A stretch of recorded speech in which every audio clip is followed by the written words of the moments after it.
Bienvenidos al increíble Castillo de Pedraza. Pasen, vean, escuchen y disfruten de una feliz estancia en este maravilloso castillo. A lo largo del recorrido podrás ver unas flechas que puedes seguir para no perderte. Para empezar el recorrido, sitúate en el centro del patio de la entrada, cerca de la taquilla, y pasa al siguiente audio. El nombre de Pedraza. ¿Por qué se llama Pedraza? Fácil. Pedraza es un pueblo muy antiguo que fue declarado lugar histórico en 1951. Su nombre viene del latín, de la palabra petra, que significa piedra o roca. Y esto tiene sentido porque el pueblo está construido sobre una gran roca, lo que lo ha hecho un lugar muy importante y fácil de defender desde hace siglos. El primer castillo, de estilo románico, lo construyó en el siglo XIII Fernán García de Hita, que era un nombre importante de Castilla. Pero las familias Herrera y Fernández de Velasco lo reconstruyeron en los siglos XV y XVI y lo convirtieron en el castillo que vemos hoy. Estas dos familias son bastante importantes en cuanto a la historia del castillo. Mira, los Herrera fueron los primeros en usar el castillo como una fortaleza para defender la región y más tarde los Fernández de Velasco lo convirtieron en un símbolo de poder y prestigio. Y es que los castillos pasaron de ser esos lugares de defensa a convertirse en residencias elegantes para nobles, o sea, los ricos. ¿Pero por qué era Pedraza tan importante? Pues porque muchos nobles ricos y comerciantes de lana merina, que era una lana que se exportaba a los Países Bajos para hacer tapices, se establecieron allí. Por lo tanto, Pedraza era un centro de poder, economía y administración en el país. La cosa es que, con el paso del tiempo, las ovejas dejaron de tener tanta importancia. Los feudos desaparecieron y, por lo tanto, el castillo perdió su esplendor. Acabó siendo abandonado hasta que, en 1926, el pintor Ignacio Zuloaga lo compró por 13.000 pesetas, 78 euros, y lo restauró, convirtiéndole en su estudio de pintura y su hogar. ¿Sabías que uno de los eventos más conocidos de Pedraza es la Noche de las Velas en julio? Durante esta noche, todas las luces eléctricas del pueblo se apagan y miles de velas iluminan las calles y plazas, creando un ambiente mágico. La muralla. ¿Cómo la construyeron? Construyeron la muralla en el siglo XIII con piedra muy resistente, aunque han tenido que repararla varias veces para mantenerla en pie.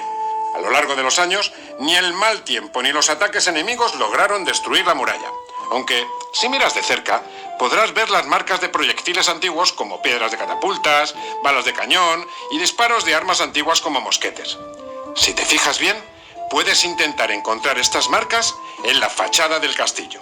Aún así, los proyectiles no fueron lo peor. El mayor daño que sufrió el castillo fue cuando lo abandonaron y los vecinos se llevaron piedras y otros materiales para construir sus propias casas. Se cree que la torre del homenaje perdió unos 5 metros de altura y que en algunas partes de la muralla faltan hasta 2 o 3 metros de piedra. Puerta escapatoria. Al fondo de este patio de entrada hay algo que de primeras parece que no es muy importante, pero la realidad es que era clave en caso de ataque. Una puerta secreta de escape. Aunque el castillo de Pedraza estaba hecho para resistir ataques, los dueños también pensaban en la posibilidad de que los enemigos ganaran. Ahí es donde entra en juego esta salida de emergencia. Esta puerta estaba muy bien escondida. Solo quienes sabían dónde estaba podían usarla, evidentemente. Si el ataque duraba mucho y las cosas dentro del castillo se ponían muy difíciles, esta puerta permitía salir a buscar comida, agua o incluso huir. Ahora dirígete a la cañonera que está situada justo enfrente del portón de entrada y una vez allí, pasa al siguiente audio. Cañonera. Aquí estamos frente a una parte súper importante de la defensa del castillo, la cañonera. Está estratégicamente colocada justo para apuntar directo a la puerta principal. Su trabajo era fácil. Si los enemigos conseguían entrar por la puerta, desde aquí los defensores podían dispararles con un cañón. Tal cual. Este tipo de defensas eran comunes en los castillos y fortalezas de la época. La cañonera no es muy grande, por lo tanto, parece que aquí se usaba un cañón pequeño llamado falconete. Este cañón era más fácil de mover y disparaba balas más pequeñas, pero suficientemente fuertes como para hacer bastante daño a cualquier enemigo que consiguiese entrar. Dirígete al centro del patio de entrada donde verás un arco para pasar al siguiente patio.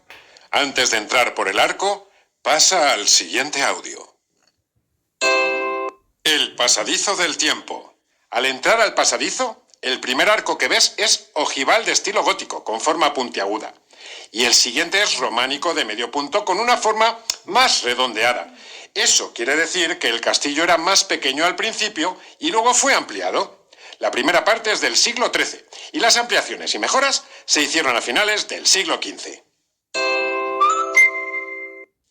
Rastrillo. Casi todos los castillos tienen una puerta especial llamada rastrillo que caía como una guillotina. En Pedraza, el rastrillo estaba en el arco románico de este pasaje. Aunque desapareció hace siglos, aún se ven marcas de dónde estaba. Esta puerta, también conocida como hermética o peine, era esencial para la defensa de los castillos medievales. Al estar hecha de hierro, podía bajarse rápidamente para bloquear a los enemigos si atacaban por sorpresa. Era la última barrera antes de llegar al interior del castillo, una verdadera trampa para los invasores. Incluso si los atacantes conseguían romper la puerta principal, se encontrarían atrapados en este pasadizo teniendo que enfrentarse a los defensores. Al salir del pasadizo y llegar al patio de armas, verás que la construcción cambia. El patio de armas. Nos adentramos en el patio de armas. El patio de armas era el corazón del castillo, donde pasaba todo. Aquí se entrenaban los soldados y se hacían eventos sociales. Antes era más pequeño y había otras construcciones como habitaciones, establos y almacenes, pero todo fue destruido en un incendio. Cuando Ignacio Zuloaga compró el castillo en 1926, estaba en ruinas. El fuego había acabado con varias partes del castillo y muchas piedras y elementos de su estructura habían desaparecido. Zuloaga lo restauró y rehabilitó las torres y el espacio entre ellas para construir su estudio y su vivienda familiar. Además, convirtió parte del espacio en jardines, construyó una piscina para su familia y daba clases de pintura allí, aprovechando la luz.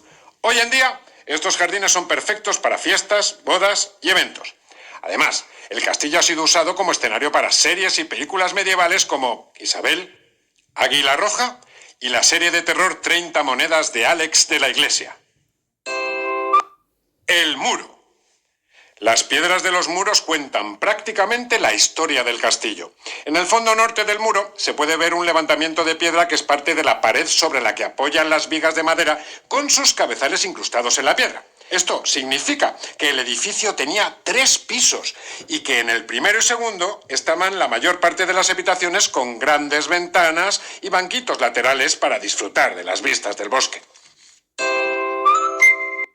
El campanario. Si miras hacia arriba, justo encima de los 3 arcos que has atravesado para acceder a este patio, aún se puede ver el arco donde colgaba una campana, que se conserva intacto y se puede ver desde lejos. Su construcción de piedra labrada superpuesta ha hecho que pueda mantenerse en el tiempo a pesar del viento y el hielo. Aunque ha pasado mucho tiempo, las cigüeñas lo usan para hacer sus nidos. La mazmorra. Aunque hay una creencia popular de que todos los castillos tenían sus mazmorras, la realidad es que lo más común era encerrar a los presos en bodegas o habitaciones aisladas, ya que no todos los castillos tenían su propia mazmorra. Sin embargo, el de Pedraza sí tiene una, y puedes visitarla. Está en el centro del patio de armas, tiene el escudo de la familia Herrera, está bajo tierra y es oscura, fría y húmeda. Con el paso de los años y la falta de rehenes, dejó de usarse para encerrar a gente y en sus últimos años se ha usado para guardar agua de lluvia. Las letrinas. Las letrinas colgando de los muros más altos eran un elemento común en los castillos medievales. La letrina de este castillo está subiendo hacia la torre residencial. Son como pequeños balcones con 2 agujeros que permitían que cuando alguien tuviese que ir al baño, todo cayera fuera del castillo. Gracias a la gravedad. Sí, solían estar cerca de las habitaciones de los señores y no era raro que las usaran 2 personas a la vez. Como lo oyes, ya que no se daba tanta importancia a la privacidad como hoy. Ignacio Zuloaga. ¿Sabías que en algunos castillos era importante proteger estos agujeros durante un ataque enemigo, ya que a veces intentaban entrar por ahí? Ignacio Zuloaga nació en la localidad guipuzcoana de Éibar en 1870 y está considerado uno de los grandes pintores de España de finales del siglo XIX y principios del XX, y probablemente el artista más grande del costumbrismo español. Falleció en el año 1945 en Madrid. Ignacio Zuloaga compró el castillo y la iglesia en 1926, salvando a Pedraza de convertirse en un pueblo abandonado. En su momento, en Pedraza habría unos 1.500 habitantes y cuando el pintor conoció la localidad, tan solo había 45 vecinos. Casi todas las casas de antiguos nobles y señores estaban abandonadas y en decadencia. Cuando en 1925 Ignacio Zuloaga adquirió la fortaleza medieval de Pedraza, lo primero que hizo fue frenar el expolio y el deterioro que estaba sufriendo. Sala Zuloaga.